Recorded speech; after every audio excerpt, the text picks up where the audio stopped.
What's up, guys? Welcome back to the channel. So you can see it's a Porsche takeover at the moment. We've got the 924S I just brought home.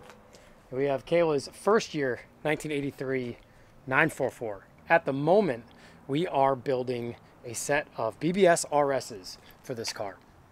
You guys also know that I too bought a set of BBS RSs for the red 924.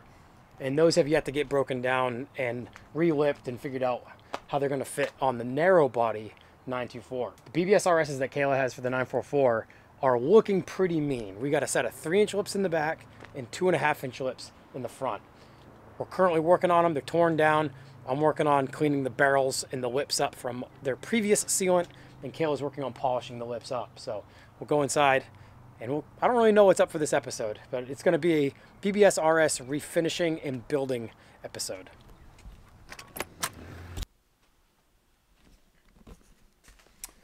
Okay, so we're kind of tag teaming the RSs. How do you feel about the RSs?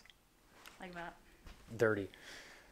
So actually, to give you guys a look, this is one of the 3-inch lips.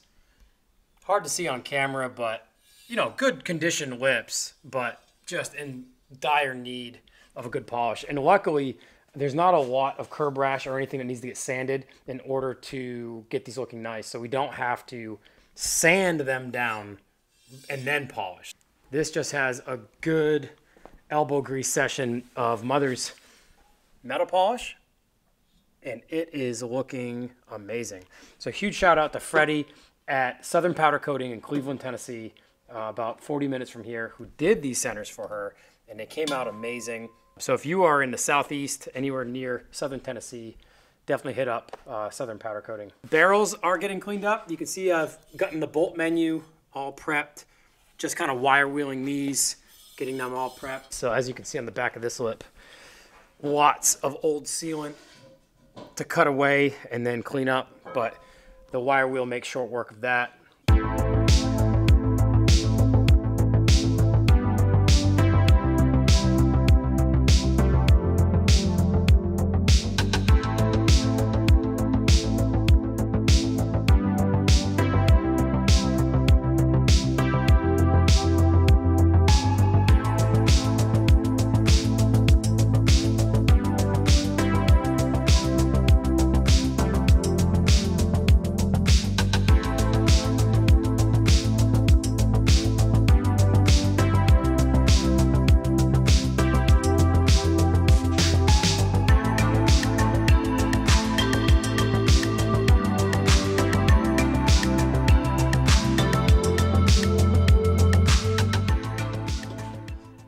So this is the last barrel to get cleaned up. You can just see how filthy they are. If you've rebuilt or cleaned up 3-piece wheels, this is run-of-the-mill stuff. And luckily, we've got all the components that we need.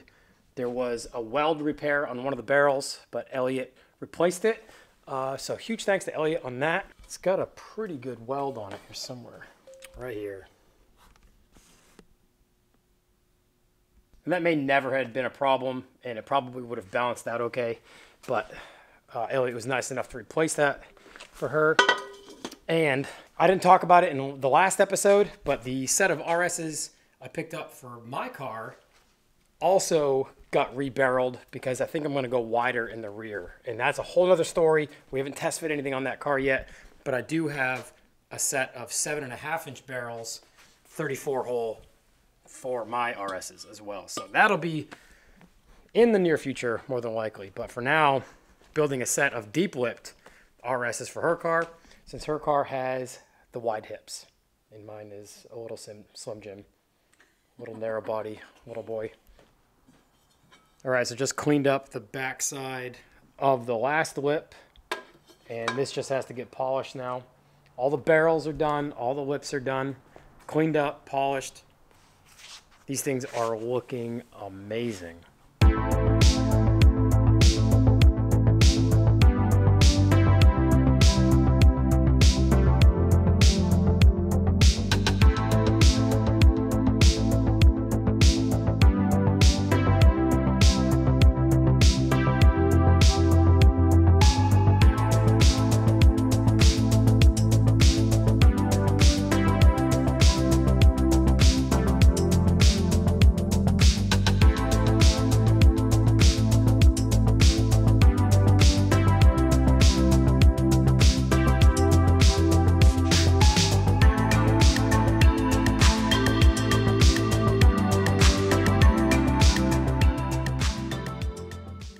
What's up, guys? Oh my gosh, I actually sound this bad.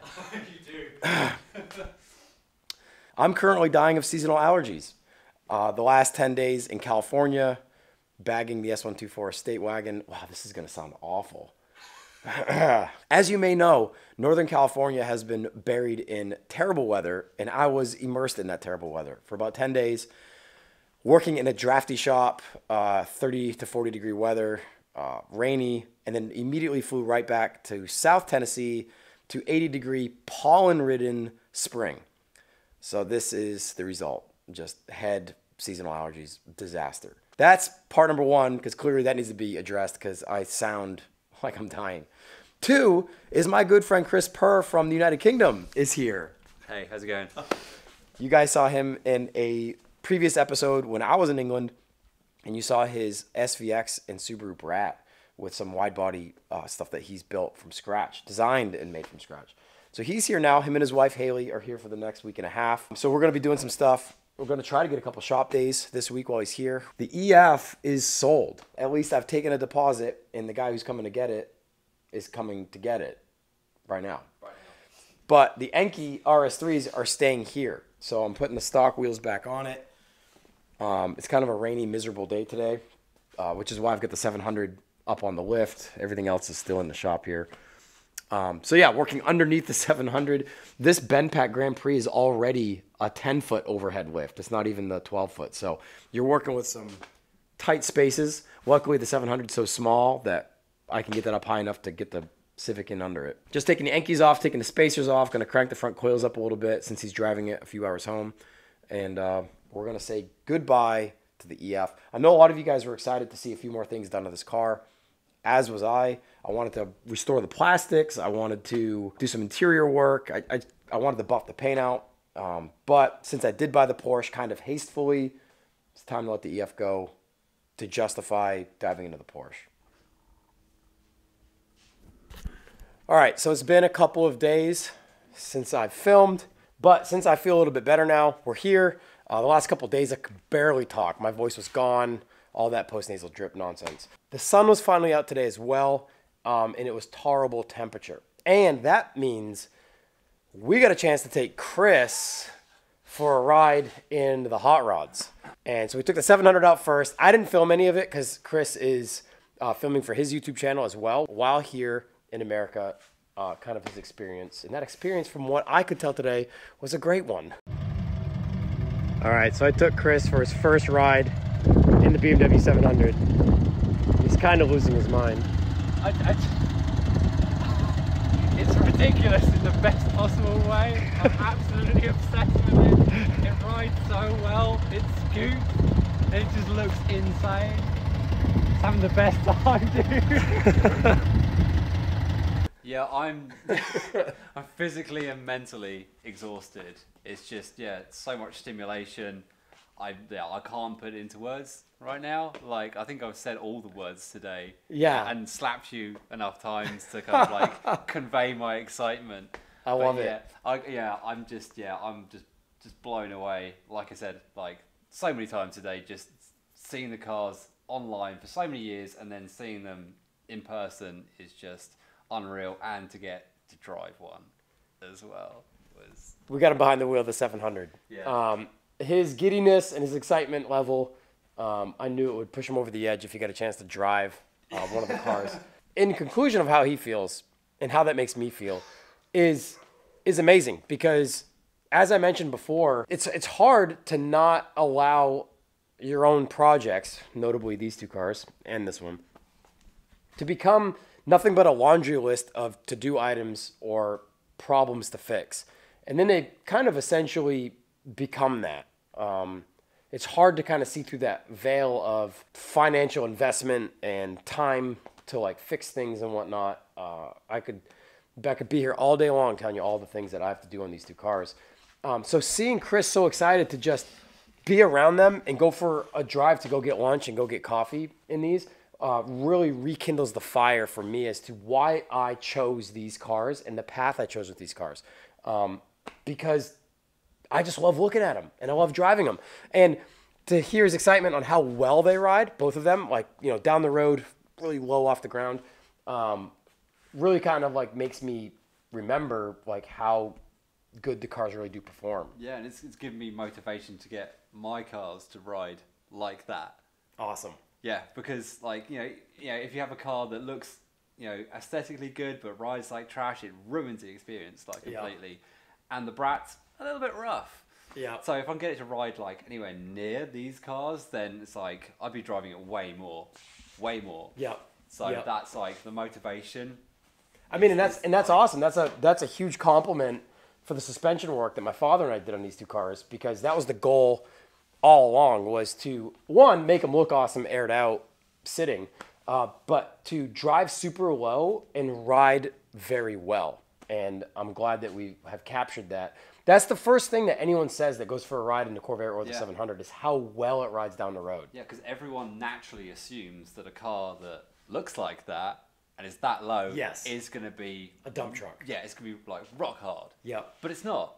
Like my daily driver, is kind of the same. Yeah. In terms of comfort. Yeah. A bit more sound deadening. Right. But a little bit more rough around the edges with these. Yeah, exactly. But in terms of kind of like ride quality, just hugging the road, not like tram lining or anything like that, but just being enjoyable. It's for me it's perfect. And I'm obsessed. So. And I love it. Taking this to lunch and coffee today was really only the third time I've driven it. Maybe fourth since I put the dual port 1600 in it. But what I want to talk about now, before my voice finally calls it quits, is the Ludwig's Garage booth setup. Now, a whole bunch of stuff came in today. And you guys may have already noticed on the wall one of the new shop banners. These I am so stoked on. These ones are double-sided, and I've got a Corvair one, and we have a 700 one. So double-sided, the Bori flag, shop banners, whatever you want to call them.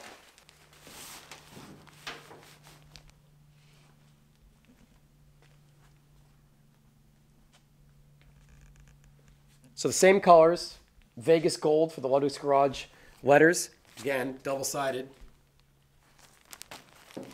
We got the 700 and we've got the Corvair one. These will be available at Import Alliance, so it'll be 1 week, March 25, 26, Atlanta Motor Speedway. I will be there with lots of new products.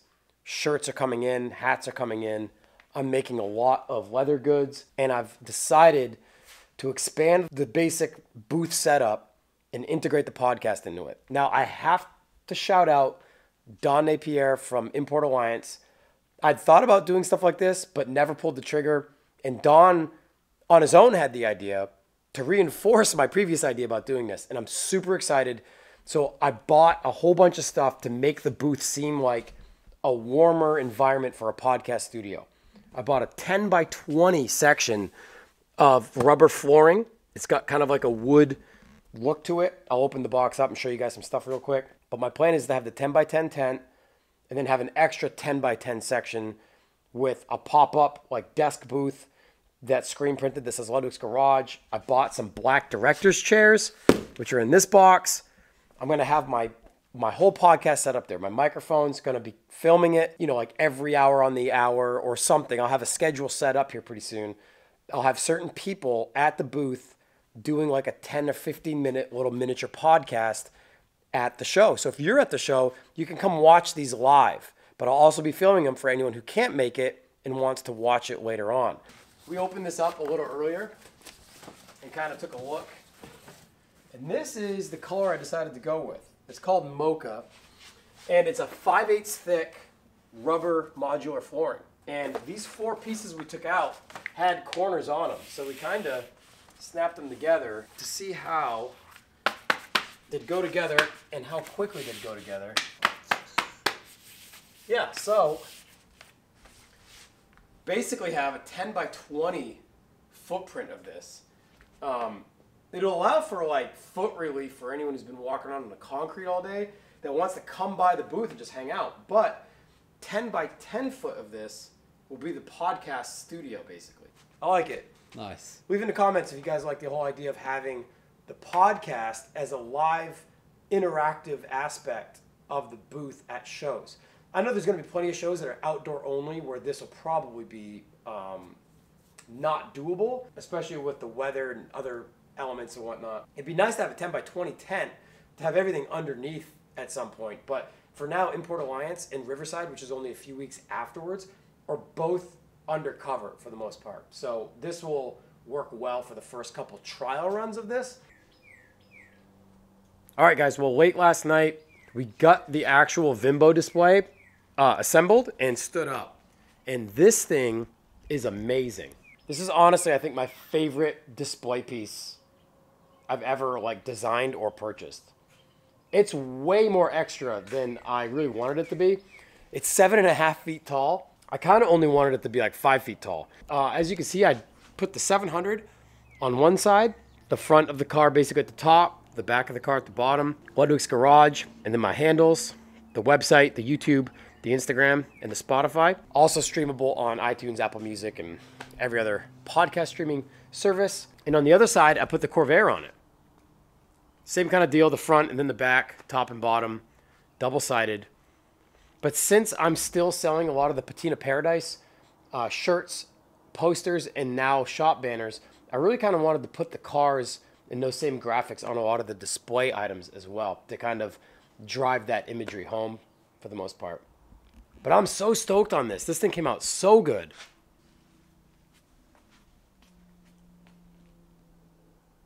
So we just got the display booth put together, and it's actually quite nice. It's nicer than I expected. The fitted sheet fits down in the groove on the top here, so you get kind of like a countertop texture and feel. The black director's chairs, I think, fit perfect with it. Chris and I kind of gave it a test, a dry run to just kind of sit at the booth itself. get a feel for What it'll be like talking to each other. perfect. It's actually pretty cool. I mean, and that, Just seeing these two things together, like you can kind of see yeah, it all happening. Yeah. Like just sitting here, it kind of almost feels like you're in a yeah, setup yeah. already, because obviously the cars. So yeah, this and that, and then obviously you're gonna have, you know, the whole tent, the flooring, all the merch. I'm excited about this. This has been a lot of money. Fingers crossed that merch shows up. I'm supposed to have it all in hand by next Tuesday, a few days before the show. We'll be showing you guys all of that stuff too, because after the shows, they'll be available online for you guys, and for all of you on the Patreon, you'll be getting early access with a discount code for all of that merch as well. Well, that just about completes the wheel build for the BBS RSs going on her Porsche 944.